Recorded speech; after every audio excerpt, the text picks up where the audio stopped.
Looking ahead to the November election, 2 Michigan Supreme Court positions are available. Justice David Viviano announced he would not seek re-election.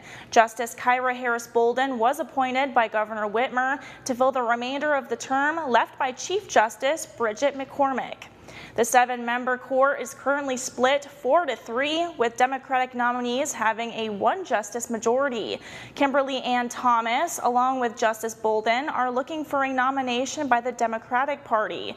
Mark Boonstra and Andrew Fink both are seeking support from the Michigan GOP. Justice Bolden was in Marquette today and stopped by our studio to share her priorities as she hopes to expand on her year-and-a-half of experiencing serving on the court. A lot of people don't know that aside from the opinions that we issue and obviously trying to make good decisions for Michiganders, we actually control the court rules. So how judges and attorneys conduct themselves in the court and how trials go and things like that. I also sit on the drug treatment court task force, so I'm the Michigan Supreme Court liaison, and so part of my responsibilities is to visit different treatment courts and making sure that they have everything that they need as an alternative to incarceration. And I also sit on the child welfare task force, and I'm charged with pulling together people to try to make sure that there's better outcomes for children that may find themselves in the foster care system and things like that.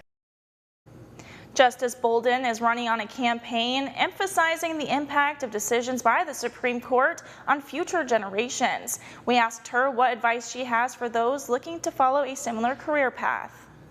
My best advice for people that want to follow a similar path is you have to love what you're doing, especially if you're in public service.